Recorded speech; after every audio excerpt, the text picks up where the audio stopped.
Journey to the West, an audio drama series. Chapter 29. Part 2. The moment the scholar finished reading the family letter, the king began wailing as the royal family shed tears. Grief-stricken, the officials from the front to the back were all drowned in sorrow. After crying for a long time, the king asked his officials, "Who has the courage to lead soldiers and generals to capture this monster spirit for us, your king, and save our princess Baihua?" He asked several times, but no one dared to answer. It was as if the military officials were carved from wood and the civil officials sculpted by mud. The king became so distraught that tears gushed from his eyes again. The many officials all prostrated and reported, "Your Majesty, please do not be disturbed. The princess has been missing without any news for 13 years already. By chance, she met this divine monk from Tang Dynasty and had this letter delivered. But we have no way of knowing the truth or how she is doing now. Moreover, your subordinates merely have mortal men and mortal horses. The military manuals and strategies we learned are only for setting up formations and camps to ensure the kingdom does not worry about invasion. That monster spirit is one who moves in cloud and mist. We cannot even meet him face to face. How could we make a rescue? Come to think of it, he who is seeking scriptures for the land of the East is a divine monk from a superior nation. This monk must have ways so impressive that dragons and tigers submit, and virtues so great that awes both ghosts and gods. He must have the tricks to subdue a monster. As the ancient saying goes, those who come with the matter are those concerned with the matter. We could invite this elder to subdue the evil monster and save the princess. That would be the safest strategy."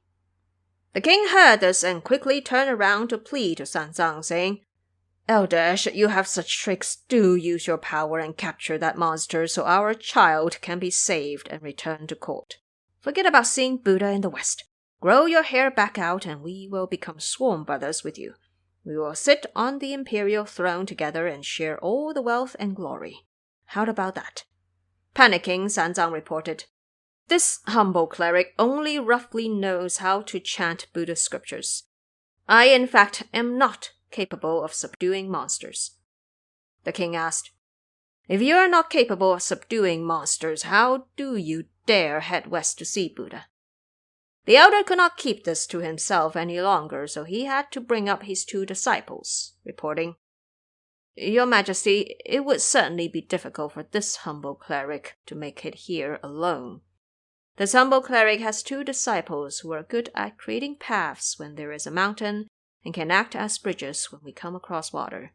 They are the ones who escorted this humble cleric to this place." The king chided, "How very unreasonable you are, monk. If you have disciples, why not bring them here with you to see us? If you have them in the court, even when we can't offer them any reward they might like, we could still give them a proper offering of vegetarian food." Sanzang explained, "The disciples of this humble cleric are hideous in appearance and dare not enter the court without permission. We fear that they might be too much of a shock for your Majesty's body." The king laughed and said, "Look at what you're even saying, monk. Do you really think we would be scared of them?" Sanzang answered, "I dare not say that. My eldest disciple's last name is Zhu and his religious name is Wuneng Bajie. He has a long snout and ferocious fangs, steel-like bristles and fan-like ears. He's got a thick torso and large stomach, creating wind when he walks. The second disciple's last name is Sha and his religious name is Wujing Heshang. His height measures 1 zhang and 2 chi with incredibly wide shoulders. He's got an indigo face and a mouth like a bloody basin. Flashy are his eyes, and his teeth line up like nails. They both look like this, and that is why I dare not bring them to court without permission." The king said, "Since you have already described them as such, what are we to fear? Summon them inside." He then ordered to have them invited from the official lodge with a golden tablet. The fool heard they were invited, so he said to Sha Monk, "Brother, You were being skeptical about whether we should deliver the letter. Now you are seeing what good the delivery brings. I think when Master gave the letter, the king said, 'The messenger cannot be treated with negligence, so they must have arranged a banquet for him. He's got a bad appetite, so he thought of us in his heart. He gave our names, and here comes the golden tablet inviting us in. We can all have a meal so we can comfortably go on our way tomorrow.' Shamak said, 'Oh, big brother, I wonder what the real reason is. Let's head out.' And so they entrusted their luggage and horse to the official in charge of the lodge, before bringing their respective weapons and entered the court with the golden tablet. Soon they made to the front of the White Jade steps. Standing side by side, they greeted above with a simple gesture and did not move again.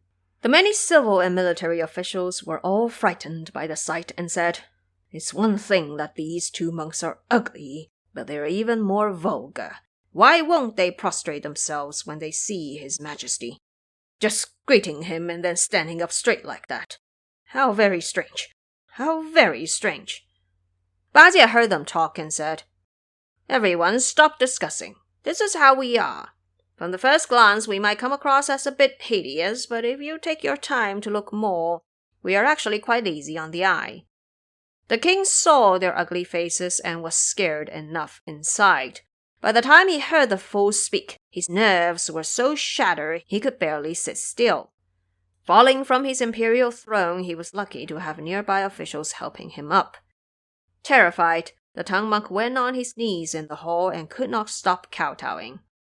'Your Majesty, this humble cleric deserves 10,000 deaths. 10,000 deaths. I said my disciples are ugly and dare not have them seek an audience with the throne out of fear that they will harm your health. And they have indeed frightened the throne.' Trembling still, the king walked over and helped him up, saying, 'Elder, we are glad you at least told us about it earlier. If you never said anything and we met them without warning, we certainly would have been scared to death.'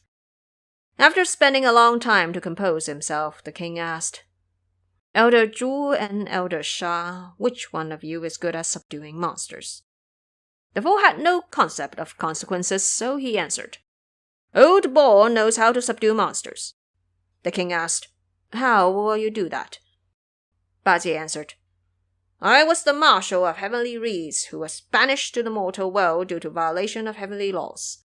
I was fortunate enough to be converted to the good side and have become a monk now.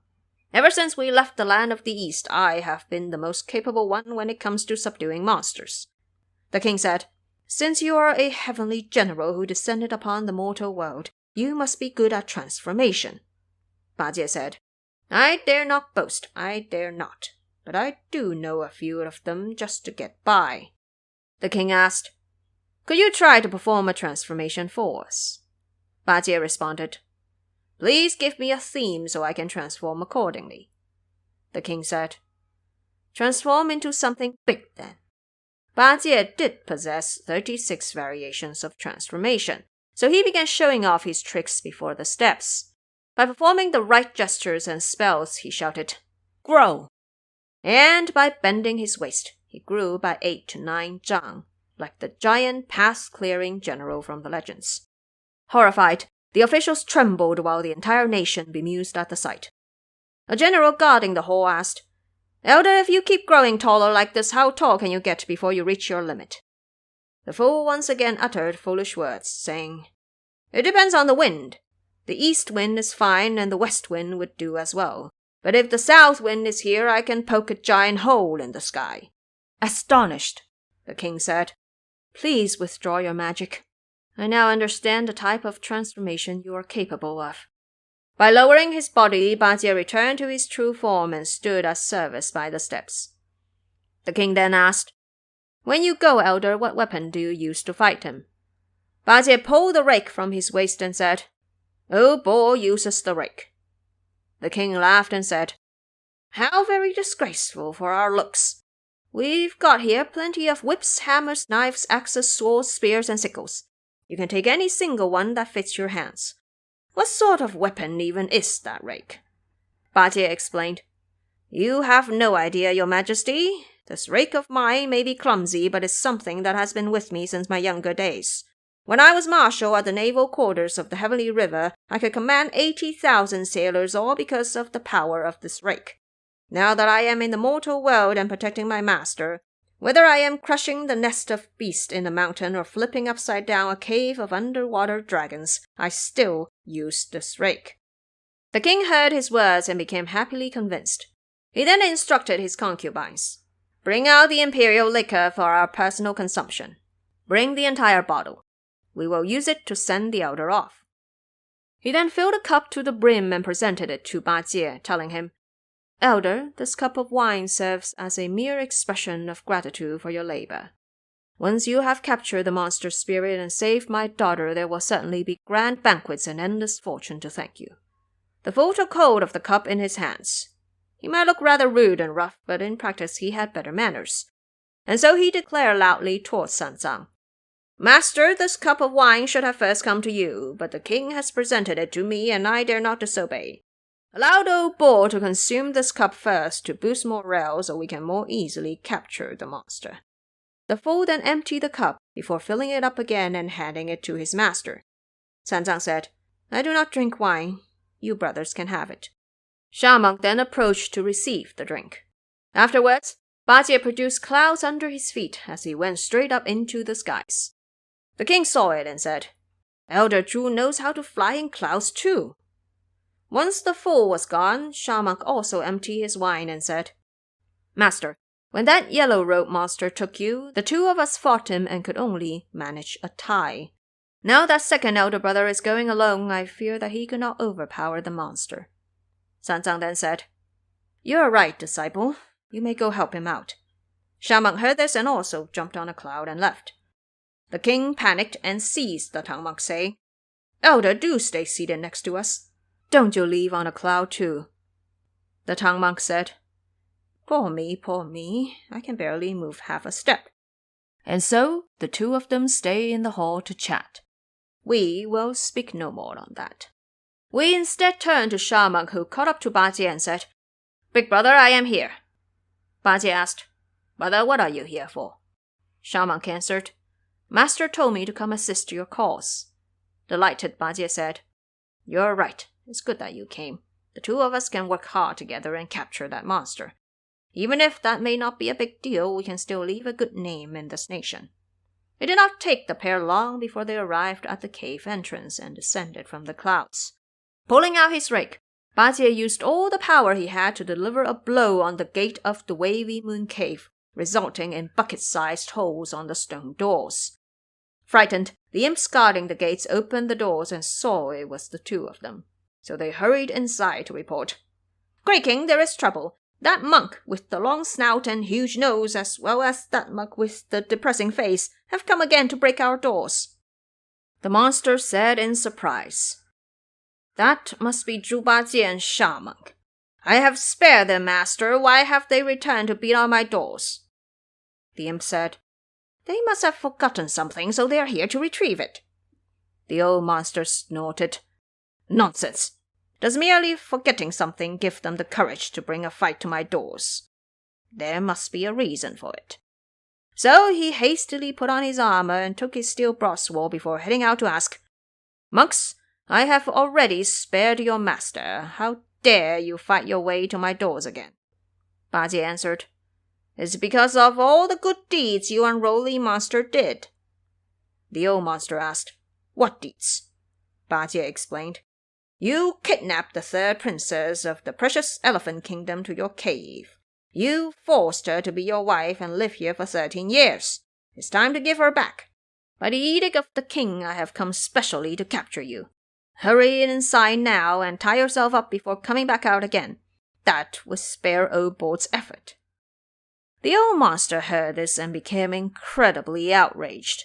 Look at him, gritting his steel-like teeth and glowering with his huge eyes.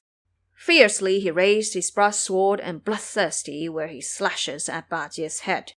Ba Jie turned to the side and dodged the attack before swinging his rake against the face. Following that was Sha Monk wielding his treasure staff to come join the offense. This battle on top of the mountain was unlike the one before. Wrong words against bad feelings. Monks faced off with a monster. One accused the other of deceiving a kingdom and deserving the death penalty. The other retorted by saying they should not have a hand in someone else's business. One said, "Forcing a princess into marriage taints the dignity of a nation." The other said, "It's none of your business. Quit fighting in vain." It was all because of a letter, and now neither side could be at peace. They fought for about 8 or 9 rounds by the slope, and Bajie was slowly falling into the lower hand. The rake became heavier as his strength left him. Why was it that he could not overpower his opponent? When they fought the first time around, the divine guardians and all the gods were present because the tongue monk was held inside the cave. They could secretly assist Bajie and Sha monk, who merely managed a tie.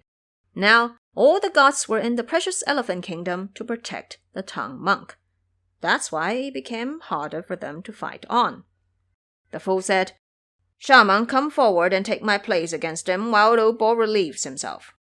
With no concern for Sha monk, he rushed into tall grass and thick bushes. Throwing away all thoughts, he dove inside despite his scalp being scratched and face scraped. By rolling into sleeping position, he dared not come out again, only leaving one ear out to listen to the jangles. The master saw Bajie leave, so he went straight for Sha monk. Sha monk was not prepared for this and instantly fell into his hands before being taken inside the cave. The imps therefore tied Sha monk up by his 4 limbs. We do not know what will become of his life. Please wait until the next chapter.